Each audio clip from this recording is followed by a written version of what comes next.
ముందుగా ఈ విశ్వానికే ధ్యానాన్ని జ్ఞానాన్ని అందించినటువంటి పత్రిజీ దంపతులకు మరియు నాకు నిరంతరం ధ్యానం బోధిస్తున్న తటవర్తి దంపతులకు నా హృదయపూర్వక ఆత్మాభివందనములు. అలాగే జూమ్ నిర్వహిస్తున్న సునీతా మోహన్ దంపతులకు, జూమ్లో ఉన్న మీ అందరికీ కూడా నా ధన్యవాదాలు. ఈరోజు మనం తెలుసుకోబోయే అంశం ఏమిటి అంటే మంచి సాధకుడికి ఉండవలసిన లక్షణాలు. మంచి సాధకుడికి ఉండవలసిన లక్షణాలు, దీని గురించి మనం తెలుసుకుందాం. చూడండి, ఈ సృష్టిలో మానవుడు ఏదైనా సృష్టించగలుగుతాడంటే ప్రతిదీ కూడా ఇప్పుడు మనం ఎన్నో చూస్తున్నాం. కంప్యూటర్లు అనుకోండి, ఫ్యాన్లు అనుకోండి, ఏసీలు అనుకోండి, ఎన్నో సృష్టిస్తున్నాడు. సృష్టికి ప్రతి సృష్టిని చేయగలిగేంత కెపాసిటీ కూడా ఉంది. ఆకాశం అంటే శూన్యంలోకి వెళుతున్నాడు, గ్రహాల మీద ఉండి వస్తున్నారు. ఇలా ప్రతిదీ చెయ్యగలుగుతున్నాడు. కానీ ఒక్కటి మాత్రం తెలుసుకోలేకపోతున్నాడు. ఏంటి? తనలో ఉన్న ఆత్మను. అన్నీ తెలుసుకుంటున్నాడు, అన్నీ చేస్తున్నాడు, అన్నీ జయించగలుగుతున్నాడు. కానీ తాను జీవించి ఉండడానికి కారణం ఏదైతే ఉందో దాన్ని తెలుసుకోలేకపోతున్నాడు. మరి దాన్ని తెలుసుకోవాలంటే ఉన్న ఏకైక మార్గం ఏంటి? ఈ శ్వాస మీద ధ్యానం ద్వారానే అది సాధ్యమన్నమాట. మరి అలా సాధన చేయాలంటే ఆ సాధకుడికి ఉండవలసిన లక్షణాలు మనం తెలుసుకోవాలి. అంటే ఏదో మనం ఊరిక ధ్యానం చెప్పిండ్రు కదా, కళ్ళు మూసుకొని కూర్చుంటే అయిపోతుంది కదా అనుకుంటే కాదు. మరేంటి? దానికి ఉన్న లక్షణాలు మనం తెలుసుకొని అవి ఆచరించినప్పుడే మనం ముందుకు వెళ్తామన్నమాట. అంటే అవేంటివో ఇప్పుడు తెలుసుకుందాం. అవి 7 లక్షణాలు ఉన్నాయి.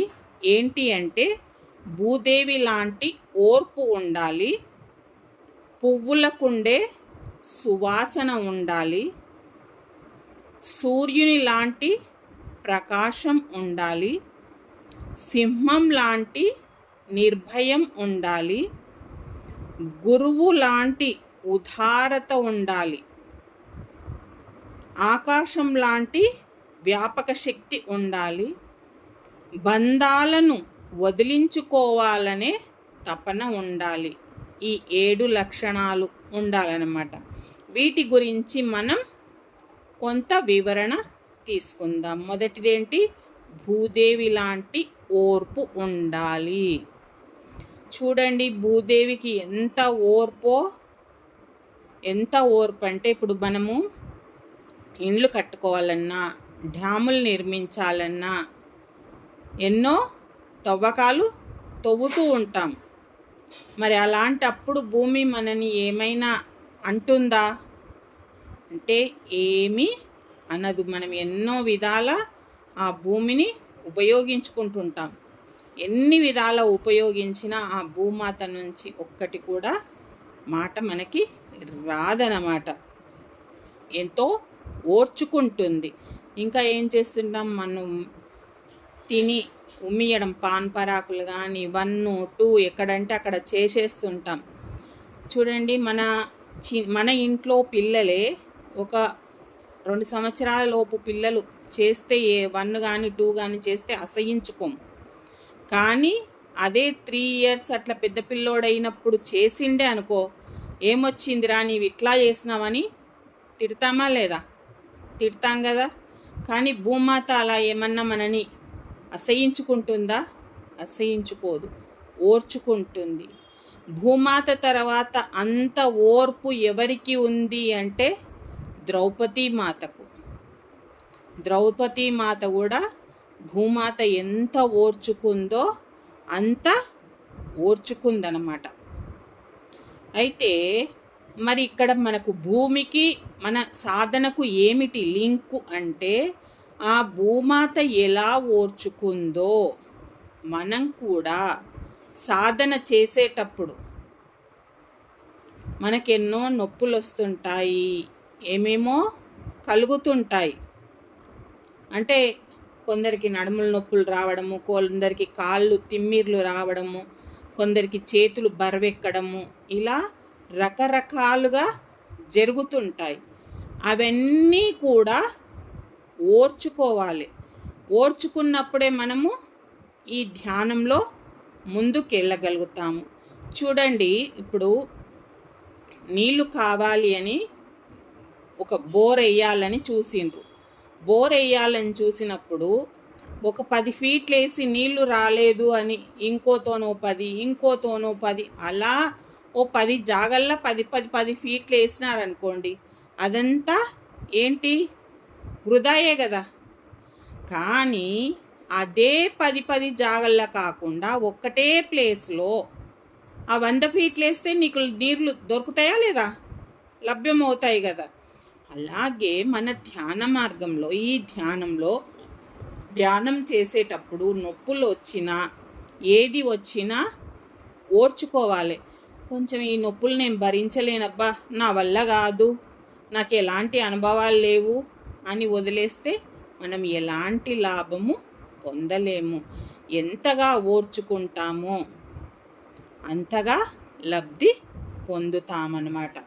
అందుకే మనం ఓర్చుకోవడం నేర్చుకోవాలి. అంటే భూమాతను చూసి ఓర్చుకోవడం నేర్చుకోవాలి. ఇక రెండవది వచ్చేసి పువ్వులకుండే సువాసన ఉండాలి. పూలకి ఎంత సువాసన ఉంటాయి కదా, మనం ఎంతో ఆస్వాదిస్తుంటాం. మన పెరట్లో గనక మల్లె కానీ ఇంకా వీరజాజులు కానీ ఏదైనా ఉన్నాయనుకోండి, ఆ వాసనను ఎంత ఆస్వాదిస్తుంటాం మనం కదా. ప్రతి పువ్వు కూడా వాసన కలిగి ఉంటుంది. ఎక్కడో దూరంగా ఉన్నా సరే ఆ వాసన, చల్ల గాలి వచ్చినప్పుడు, ఆ వాసన వచ్చినప్పుడు అబ్బా ఎంత బాగా వస్తుందని ఎంతో ఆస్వాదిస్తుంటాం. ప్రతి ఒక్కరికి ఇది అనుభవమే. మరి ఇది పువ్వుకు సహజ గుణం అన్నమాట. అంతే కదా, సహజ గుణమే అది. అదేం ఇట్లా పెట్టుడుది అన్నట్టు కాదనమాట. అలాగే మానవుడికి కూడా ఏంటి సహజ గుణము, మాట్లాడడము అనేది సహజ గుణం. మానవుడికి ఉన్న సహజ గుణం ఏంటి, మాట్లాడడము అన్నమాట. చూడండి, ఈ సృష్టిలో 84 లక్షల జీవరాశులు ఉన్నాయి. అందులో ఏ జీవికైనా ఉందా మాట్లాడడానికి అర్హత అంటే ఎవ్వరికీ లేదు. ఉన్నది ఒక్కరికి, అది మానవుడికి అన్నమాట.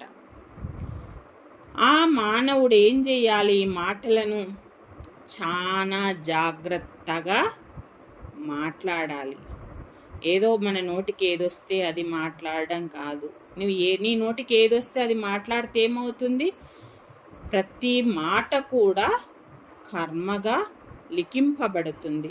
నువ్వు మంచి మాట్లాడితే మంచి కర్మగా, చెడు మాట్లాడితే చెడు కర్మగా, నువ్వు ఏది మాట్లాడినా కూడా కర్మగా లిఖింపబడుతుంది. కర్మలు ఏమవుతాయి, ముందు జన్మకు బంధనాలు అవుతాయి. అంతే కదా.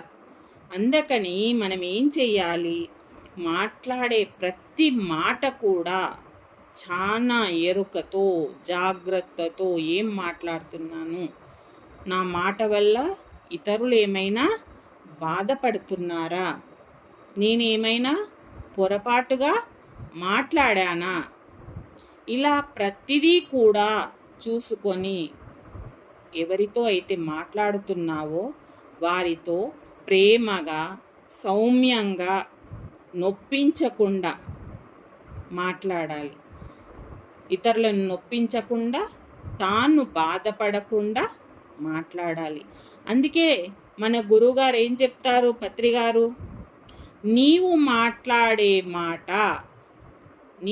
మాట్లాడే ప్రతి మాట నీకైనా ఉపయోగపడాలి, లేదా నీ ప్రక్కవారికైనా ఉపయోగపడాలి. ఉపయోగపడని ఒక్క మాట కూడా మాట్లాడవద్దు అంటారు. నీకైనా ఉపయోగపడాలి, నీ పక్కవాడికైనా ఉపయోగపడాలి. ఉపయోగపడని మాట నీ నోటి నుండి అస్సలు రావద్దు. అంతే కదా, ఉపయోగం లేని మాటలు మాట్లాడడం వల్ల ఏమవుతుంది? కర్మలు పెంచుకున్న వాళ్ళమే అవుతాం తప్ప ఇంకా ఏమన్నా లాభం ఉందా? మనం ప్రాక్టికల్గా మనం చూసినా కూడా మన శక్తి నాశనం అవ్వడం తప్ప ఇంకోటి ఏముండదు. చూడండి, గబా గబా గబా గబా మాట్లాడేసాం అనుకోండి, కర్మలు పోగేసుకుంటాం, మన శక్తిని వృధా చేసుకుంటాం. ఒక 5 నిమిషాలు విరామం లేకుండా మాట్లాడితే అలసట అనిపిస్తుందా లేదా? అనిపిస్తుంది. మరి అందరికి అనిపిస్తుందో లేదో కానీ నాకైతే గబగబా మాట్లాడాను అనుకోండి, అలసట వచ్చేస్తుంది. అబ్బా ఎందుకు గాంగా మాట్లాడాను అన్నట్టు ఉంటుంది. అలా అవసరం లేనప్పుడు మాట్లాడకూడదు. ఎంత మౌనం ఉంటామో అంత మంచిది. ఇంకా మన నోటి నుంచి కూడా ఎప్పుడూ కూడా సత్యవాక్కులే రావాలి. అంటే సత్యమే పలకాలి.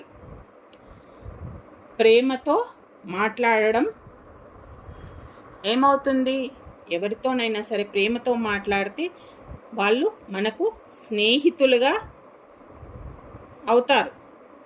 అంతే కదా, మనం ఎంత ప్రేమగా మాట్లాడతామో, వాడు ఎంత కఠినంగా ఉన్నోళ్ళైనా సరే మనం ప్రేమగా పలకరించినప్పుడు వాళ్ళు మనతో ఎంతో ప్రేమగా దగ్గరికి వస్తారు, మిత్రులు అవుతారు. అలా కాకుండా నీవు గర్వంగా, పౌరుషంగా, అహంకారంతో మాట్లాడితే ఏమవుతారు? నీకు ఫ్రెండ్గా ఉండాలనుకున్న వాళ్ళు కూడా శత్రువుగా మారతారు. ఆడంటాడు, అమ్మో వానితో మాట్లాడితే వాడు గర్వంగా ఉంటాడురా, మనకెందుకు వచ్చింది, మన బతికేదో మనమే బతుకుతున్నాం కదా, ఇట్లాగే అనుకుంటారు కదా. మనమే అనుకుంటాం, ఎవరో ఎందుకు, అవసరం లేదు అని దూరంగా అవుతారు. చూడండి, ఈ మాటల వల్లే స్నేహితులు అవుతారు, విరోధులు అవుతారు. అందుకనే మనము ఎప్పుడూ కూడా చాలా జాగ్రత్తగా, ఎరుకతో, ప్రేమతో మాట్లాడుతూ ఉండాలి. ఇంకా చిరునవ్వుతో మాట్లాడుతూ ఉండాలి. కొందరికి ఉంటుంది అలవాటు, మొహం బిగ్గర పెట్టుకొని అసలు కథలను కూడా కదలనీయకుండా మాట్లాడుతుంటారు. అలాంటి వాళ్ళని చూసినా అబ్బో వీళ్ళతో మాట్లాడడం మన వల్ల కాదులే అని దూరంగా వెళ్ళిపోతూ ఉంటారు. మనం చిరునవ్వుతో మాట్లాడినప్పుడు ఏం నవ్వే సగం బలం అంటారు కదా.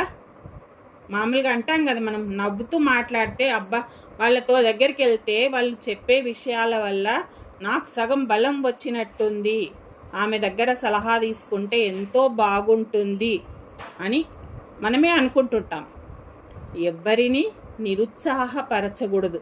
నీ వల్ల ఏమవుతుంది, నీ మొహము ఇలాంటి మాటలు మాట్లాడకుండా చెయ్యి.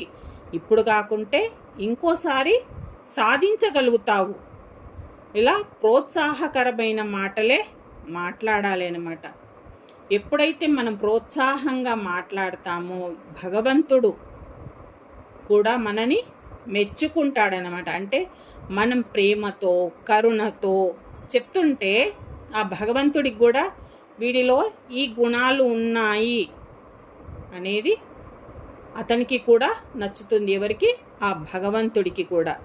అలాగే ఈ సృష్టిలో ఉన్న జీవుల పట్ల కూడా మన మాట సౌమ్యంగా ఉండాలి. అంటే మామూలుగా మనుషుల వరకే కాదు, ప్రతి జీవి పట్ల కూడా. కొన్ని జీవులను మనం అసహ్యించుకుంటుంటాం. గొంగళి పురుగును చూస్తే ఎంతోమంది అసహించుకునే వాళ్ళు ఉన్నారు, అవునా? కానీ ఆ గొంగళి పురుగు రాను రాను మార్పు చెంది అందమైన సీతాకోక చిలుకగా మారుతుంది కదా. మొదట మనం దాన్ని అసహ్యించుకుంటాం, కానీ అది ఒక అందమైన సీతాకోక చిలుకగా మారుతుంది. అందుకే ఎవ్వరిని అసహించుకోకూడదు.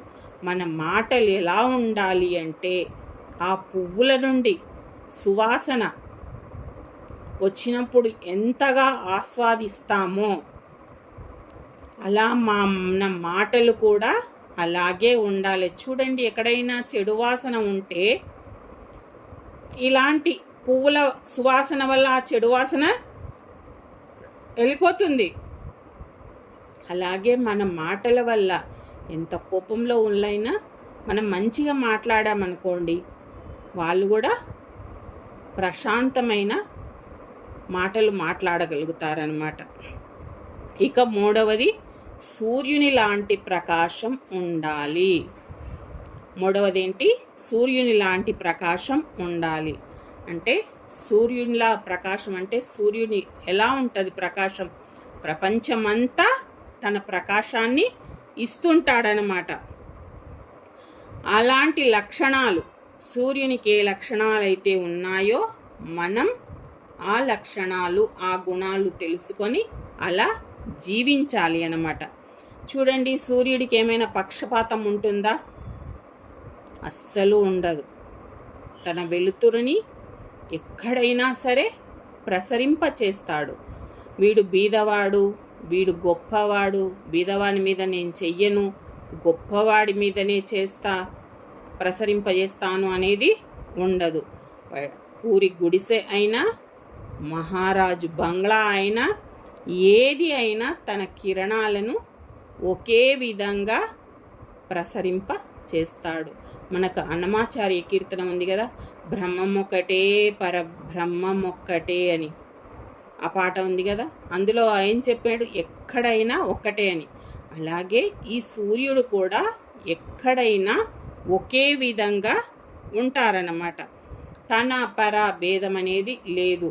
నదులు, మురికి కుంటలు, అంటే నదులైతే తాగడానికి పనికొస్తాయి, మురికి కుంటలు ఏంటి పనికిరావు, దాని మీద నా వెలుగును ప్రసరింప చెయ్యను అని అన్నాడు. అన్నిటి మీద ఒకే విధంగా.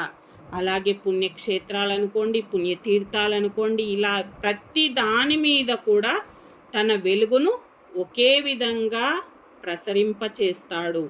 సూర్యుడికి అందరిపైన ఒకే రకమైన ప్రేమ ఉంది అన్నమాట. మరి దానివల్ల ఆయనకి ఏమన్నా స్వార్థం ఉందా? ఏమైనా లబ్ధి పొందుతాడా? సూర్యుడు మనకింత వెలుగునిస్తున్నాడు కదా, మన నుంచి ఏమైనా ఆశిస్తున్నాడా అంటే ఏది లేదు. అన్నిటిని పైన ఆయన సమంగా ప్రసరింపజేయడమే ఆయన లక్షణం అన్నమాట. అలాగే సాధకుడు కూడా, సాధన చేస్తున్నాం కదా, మన సాధకుడి కూడా అందరి మీద ఒకటే రకమైన ప్రేమ ఉండాలి. పశుపక్షాదులు అనుకోండి, ఏ జీవరాశి 84 లక్షల జీవరాశుల మీద కూడా అన్నిటి మీద ఒకే రకమైన ప్రేమ మనం చూపించాలి. వీడు బీదవాడు, వీనితో మనకేం పని, గొప్పవాడైతే మనకు సహాయం చేస్తాడు, ఇలాంటివి ఉండకూడదు. ఏ పశువులైనా, ఏ చీమైనా సరే, దోమైనా సరే, అన్నిటిలో ఉన్నది ఆత్మే అని తెలుసుకొని అన్నిటిపైన ఒకే రకమైన ప్రేమ, మమకారం ఉండాలి. మనకు ఎలాంటి స్వార్థం ఉండకూడదు. అందరినీ సమంగా చూడాలి. ఇక నాలుగవది ఏంటి?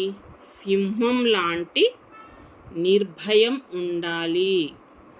నాలుగవది సింహం లాంటి నిర్భయం ఉండాలి. చూడండి, సింహం ఎట్లా ఉంటుంది? అడవిలో నిర్భయంగా ఉంటుంది. అంటే దానికి ఎలాంటి భయము లేదు. ఎందుకు? అదే అడవికి రారాజు కనుక ఎలాంటి భయం లేకుండా జీవిస్తుంది అన్నమాట. దానివల్లే మనం కూడా ఎలాంటి భయము అనేది లేకుండా జీవించగలగాలి. కానీ మనకేంటి? అహంకారం, మమకారం ఉండడం వల్ల మనం ఎప్పుడూ కూడా భయంతో ఉంటాం. అంతే కదా, ప్రతి మానవుడికి కూడా ఈ అహంకారం, మమకారాల వల్లే భయం ఏర్పడుతుంది. ఇంకా మరణ భయం కూడా ఉంటుంది. ఈ మరణ భయం ప్రతి మానవుడికి ఉంటుందన్నమాట. ఇక ఈ అహంకారం, మమకారాల గురించి మనం కొంత తెలుసుకుందాం. ఈ అహంకారం ఏంటి అంటే, మనకు సంపదలు పెరిగినప్పుడు, పదవులు వచ్చినప్పుడు ఈ అహంకారం పెరుగుతుంది. ఎందుకు పెరుగుతుంది అంటే, వాటిని నిలబెట్టుకోవాలని, అవి ఎక్కడైనా పోతాయేమోనని అనుక్షణం తాపత్రయ పడుతూ ఉంటారు. ఆ తాపత్రయ పడుతూనే ఏం చేస్తారు, చెడును ప్రోత్సహిస్తూ ఉంటారన్నమాట.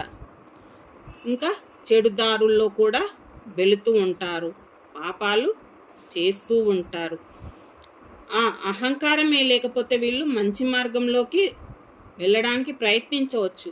ఈ అహంకారం వల్లే వాళ్ళు చేయరాని తప్పులు, చేయరాని పనులు ఎన్నో చేస్తూ ఉంటారు. చూడండి, దీనికి సంబంధించి ఒక కథ తెలుసుకుందాం మనము. నహూషుడని ఒక రాజు, గొప్ప రాజు. అంటే సశరీరంతోనే, అంటే ఈ శరీరంతోనే స్వర్గలోకం ఏ లోకానికైనా వెళ్ళగలిగేంత శక్తి ఉన్న వాడు అన్నమాట. అలాంటి అతనికి ఒకసారి ఏమవుతుంది, ఇంద్రలోకంలో కొన్ని రోజులు ఆ ఇంద్రలోకాన్ని పాలించడం, అంటే స్వర్గలోకాన్ని పాలించేడానికి పిలుస్తారనమాట. ఇంద్రుడికి ఏదో కొంత శిక్ష పడుతుంది అతనికి. ఒక 1 సంవత్సరం పాటో ఏమో ఆ ఇంద్రలోకాన్ని పాలించమని అప్పచెప్తారు. అయితే ఇతను వెళ్తాడు. వెళ్ళిన తర్వాత అక్కడ ఇంద్రుడి భార్య అయిన ఇంద్రాణిని చూసి ఇష్టపడతాడనమాట. పరుల భార్యను ఇష్టపడడం ఎంత పెద్ద తప్పు కదా. కాకపోతే ఇతనికి అహంకారం, నేనే గొప్ప తపస్విని, సశరీరంతో ఇంద్రలోకం వచ్చిండంటే ఎంత గొప్ప ఆయన తపస్సంపన్నుడు అనేది మనకి ఇక్కడ అర్థం కావాలి. అలా అంత ఉన్నందువల్ల ఆయన ఆమెను ఇష్టపడతాడు. ఇష్టపడితే ఆమె ఏం చేస్తుంది, దేవతల గురువైన బృహస్పతికి అడుగుతుంది, ఇలా అడుగుతున్నాడు ఏంటి నాకు పరిష్కారము అని.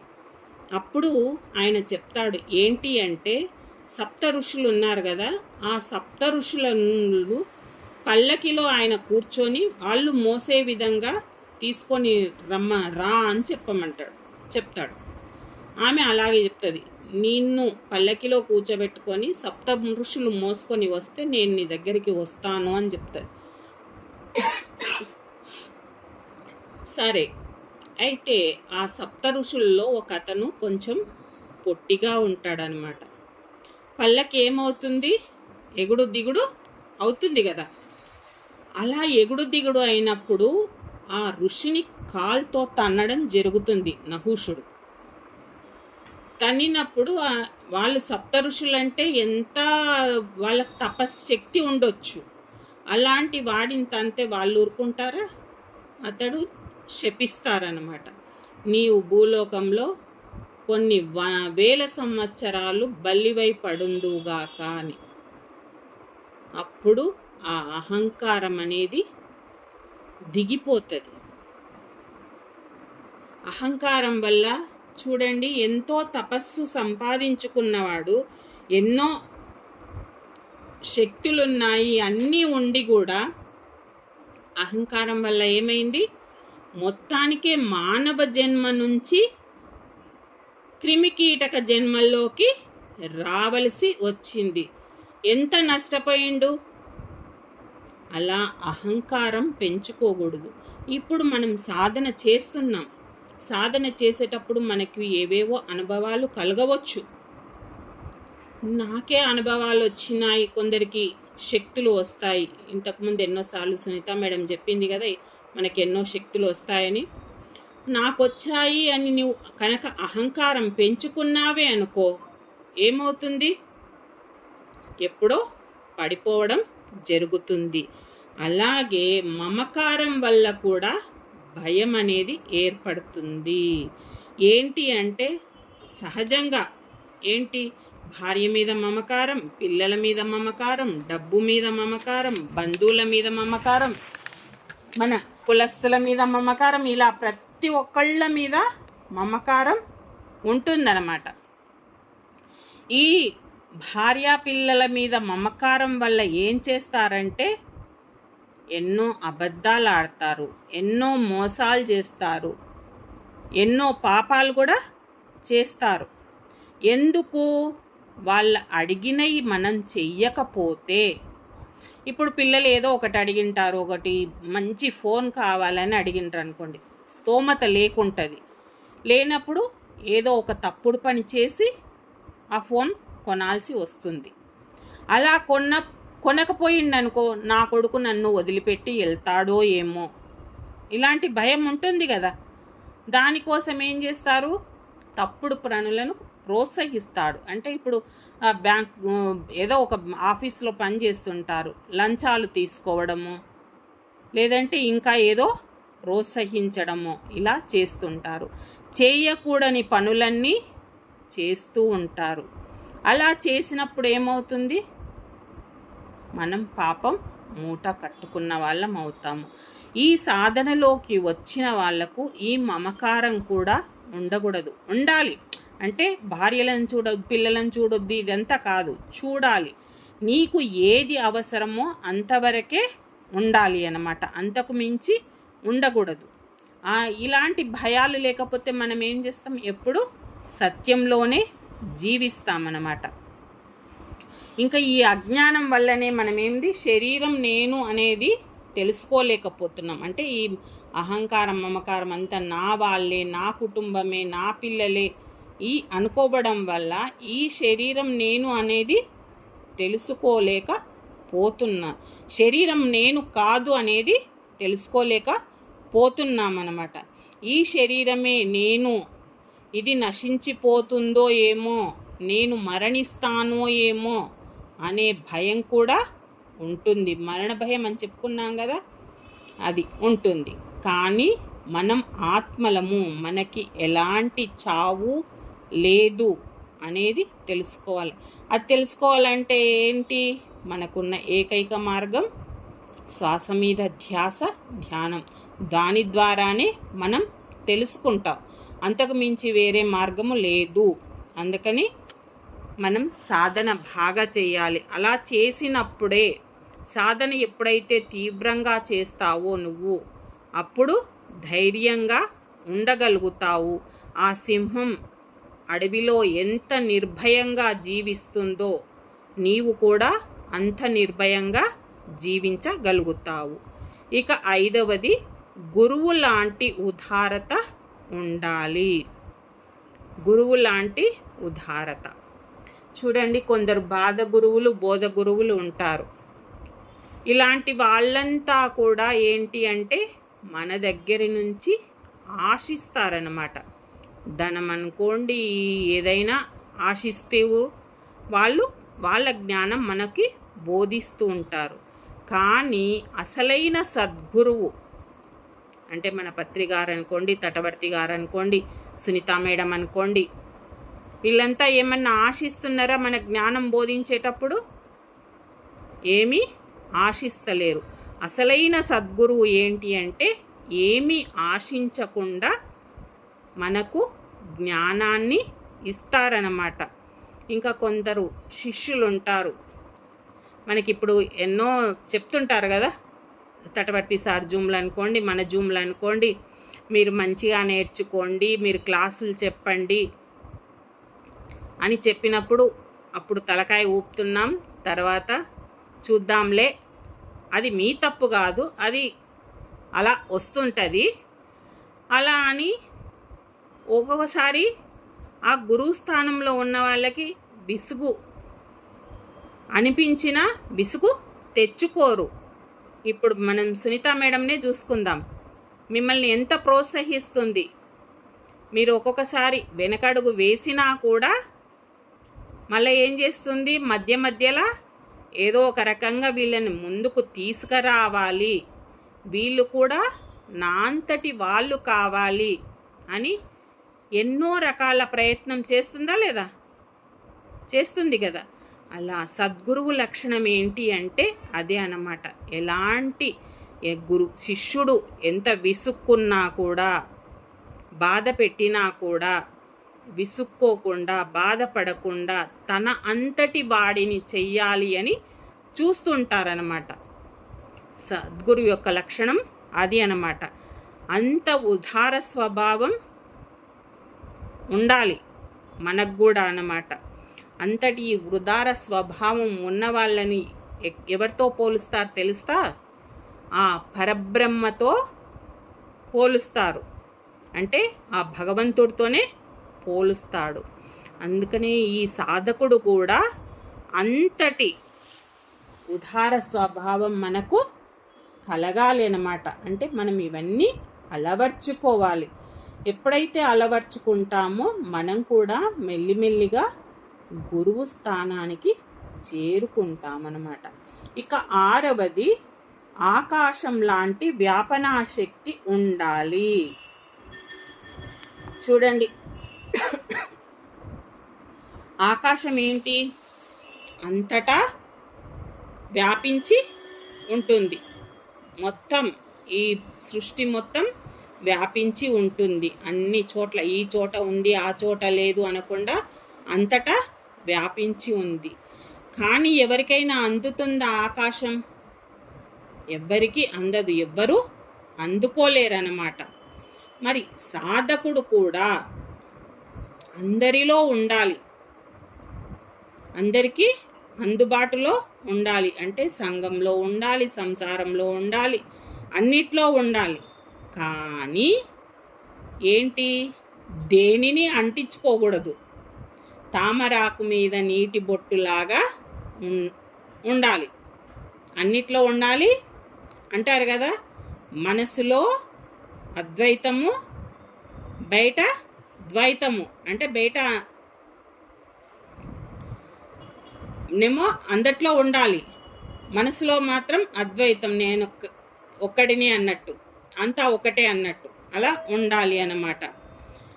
మరి సాధకుడు అలా ఉండాలి. అంటే ఆకాశం ఎలా అయితే అందదో దేనికి, సాధకుడు కూడా ఎవరికి అందకుండా, అంటే అహంకార మమకారాలకు దేనికి లొంగకుండా, బందీ కాకుండా ఉండాలి. అలా ఉండనప్పుడే మనం ఈ సాధనా మార్గంలో ముందుకు వెళ్ళగలుగుతాం. ఈ అహంకార మమకారాలు గనక ఉంటే సాధనలో మనం ముందుకు వెళ్ళలేమన్నమాట. ఆకాశంలా మనం ఉండగలగాలి. ఇక 7వది, బంధాలను వదిలించుకోవాలనే తపన ఉండాలి. ముఖ్యంగా సాధకుడి ఉండవలసిన లక్షణం ఇదే అన్నమాట.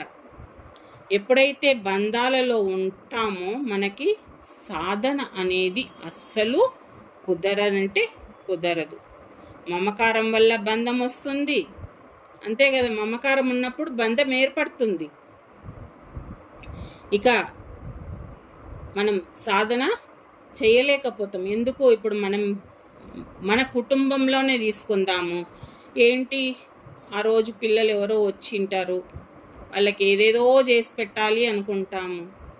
ఆ మమకారంతోన ఆ రోజు ఆ క్లాసు వింటామా? వినము. మళ్ళీ రేపు విందాము, కరెక్టే. మరి ఈరోజు ఇచ్చిన జ్ఞానం రేపు దొరుకుతుందా మనకు? అంటే ఇది కూడా అంటారేమో, యూట్యూబ్లో వస్తుంది కదా, లేకుంటే జూమ్ దాంట్లో పెడుతుంది కదా సునీత మేడం, అవి విందాంలే అనుకుంటాం. కానీ వేడి పెసరట్టు తిన్నది ఎలా ఉంటుంది, చల్లగైన పెసరట్టు తిన్నది ఎలా ఉంటుంది అనేది మనం ఊహించుకోవాలన్నమాట. ఈ మమకారం అనేది ఉండాలి, ఉండొద్దని కాదు, కానీ ఎంతవరకు ఉండాలో అంతవరకు ఉండాలి. అప్పుడు ఉన్నప్పుడే మనం ముందుకు వెళ్ళగలుగుతాం. అలా కాకుండా ఈ మమకారం గనక ఎక్కువగా ఉంటే ఏమవుతుంది? మనకు కర్మలు కూడా పెరుగుతాయి, అంతే కదా. మమకారం వల్ల ఎన్నో తప్పులు చేస్తుంటాం, పాపాలు చేస్తుంటాం, చేయకూడనివి చేస్తుంటాం, మాట్లాడకూడనివి మాట్లాడుతుంటాం. ఏదో ఒక తప్పు పని చేసి ఉంటాడు మన అబ్బాయి, తప్పు అని మనకు తెలిసినా ఏం చేస్తాం? మన అబ్బాయే, మన పిల్లవాడే అని వాడిని వెనకేసుకొస్తుంటాం. మా ఓడే కరెక్ట్, మీ ఓడిదే తప్పు. అది తప్పు అని తెలిసినా కూడా అలా మాట్లాడుతుంటాం. దానివల్ల ఏమవుతుంది? కర్మలు మూట కట్టుకున్న వాళ్ళం అవుతాం, అంతే కదా. కర్మలు మూట కట్టుకుంటాం. కర్మ వల్ల ఏమవుతుంది? మళ్ళా జన్మ. అంతే కదా, పునరపి జననం పునరపి మరణం. ఇక ఈ జన్మ తీసుకున్నాక ఇప్పుడు ఎంత దుఃఖం అనుభవిస్తున్నామో మళ్ళా అంత దుఃఖం అనుభవించవలసిందే అన్నమాట. మరి ఎలా అంటే మన నిజస్వరూపం ఏంటో అది తెలుసుకునే వరకు మనకు ఈ అడ్డంకులు అనేవి తప్పవు. ఏంటి మన నిజస్వరూపము? ఆత్మ. నేను ఆత్మను అనేది తెలుసుకోవాలి. తెలుసుకున్నప్పుడే మనకి ఈ అడ్డంకి అనేది పోతుంది. దీని గురించి మనం చిన్న ఒక కథ తెలుసుకుందాం, మమకారం గురించి. ఏంటి అంటే జడభరతుడు అనే ఒక ఋషి ఉండేవాడు అన్నమాట. ఆయన తపస్సు చేసుకోవాలని అరణ్యాలకు వెళ్తాడు. వెళ్ళి ఒక నదీ తీరంలో ఆశ్రమం నిర్మించుకొని సాధన చేస్తూ ఉంటాడు. అయితే అలా రోజు ఆ నదిలో స్నానం చేసి తన సాధన కొనసాగిస్తూ ఉంటాడు. ఒకసారి స్నానానికి వెళ్ళి వస్తూ ఉండగా ఆ నది ఒడ్డున ఒక జింక పిల్లను ప్రసవించి చనిపోతుంది. చనిపోయినప్పుడు ఆ దృశ్యాన్ని చూసి అతనికి మనసులో, అబ్బా చిన్న పిల్ల కదా, ఏ పులివాతన పడుతుందో అని ఆ జింక మీద మమకారంతో దాన్ని తెచ్చుకొని పెంచుతుంటాడు. పెంచుతూ ఉంటే ఇతనికి వృద్ధాప్యం అనేది వస్తూ ఉంటుంది. ఇంకా దాని మీద నేను చనిపోతే ఈ జింక ఎలా బతుకుతుంది, అలా మమకారం పెంచుకొని లాస్ట్కు అదే ధ్యాసతో అతను చనిపోవడం జరుగుతుంది. అలా చనిపోయినప్పుడు ఏం జరిగింది? మళ్ళా ఆయన జంతు జన్మల్లోకి ప్రవేశించవలసి వచ్చింది. అంటే మమకారం వల్ల కూడా మనం కింది జన్మలకు పోవలసి వస్తుంది. కాకపోతే ఆయన ఎంతో సాధన చేసి ఎంతో జ్ఞానం పొంది ఉండడం వల్ల ఆయనకు ఆ గత జన్మ జ్ఞాపకాలు ఉన్నాయి. మనలాంటి వాళ్ళకి ఏంటి ఉండవు. మనం చేసే బుడిబుడి సాధనకి మనలో ఉన్న ఏదో కొంచెం అటు ఇటు కొంచెం ఒక సూది మొనంతా కూడా ఎదుగుతామో ఎదగమో అలాంటి ఆశలు ఏం పెట్టుకోకండి. అవన్నీ వదిలేసి బాగా ధ్యాన సాధన చేసుకోవాలి. ఎప్పుడైతే ధ్యాన సాధన చేస్తూ ఉంటామో ఈ మమకారాన్ని జయించగలుగుతామో ఇంకొక అడుగు ముందుకు వెళ్ళగలుగుతామన్నమాట. ఈ సాధన చేసే సాధకుడు ఇవన్నీ తెలుసుకొని వీటిపై ఎప్పుడైతే పట్టు సాధిస్తాడో అప్పుడు జన్మలు తగ్గించుకునే అవకాశం ఉంది. లేకుంటే అలాగే ఉన్నామనుకోండి ఇంకొక జన్మ పెరుగుతూ ఉంటుందన్నమాట. అందుకని మన దృష్టి అంతా కూడా ఎక్కడ ఉండాలి? సాధన మీద ఉండాలి. మన మార్గానికి ఏమి అడ్డు ఉన్నాయి, నేను ఎక్కడ ఆగిపోతున్నాను, ఇవన్నీ కూడా తెలుసుకొని దానికి మన సాధనకు అనుగుణంగా మార్చుకొని ముందుకు వెళుతూ ఉండాలన్నమాట. మనం ఏ జన్మల ఏం పుణ్యం చేశామో మనకు మన గురువుగారు పత్రిగారు దొరకడం జరిగింది. పత్రిగారు లేకుంటే మనకి ధ్యాన మార్గం అనేదే తెలియకపోయేది. ఎవరికైనా తెలుసా? ఎవ్వరికీ తెలియదు. పత్రిగారు వచ్చి సులభంగా మోక్షం పొందే మార్గం మనకి బోధించిండు. నువ్వేం పెద్ద బరువులు ఎత్తాల్సిన అవసరం లేదు, ఏమీ లేదు. ఏంది చేయవలసింది? కళ్ళు మూసుకో, నీ శ్వాసను గమనించు, మళ్ళీ వేరే ఏది కూడా లేదు. నీ శ్వాసను గమనిస్తే నీకే అన్నీ లబ్ధి అవుతాయని బోధించడం జరిగింది. అందుకే మన గురుగారు చెప్పినట్టు మనం శ్వాస మీద ధ్యానం చేస్తూ ముందుకు వెళ్దాం. ఓకే ఫ్రెండ్స్, మీ విలువైన సమయాన్ని ఇచ్చినందుకు మీ అందరికీ ధన్యవాదాలు. Thank you.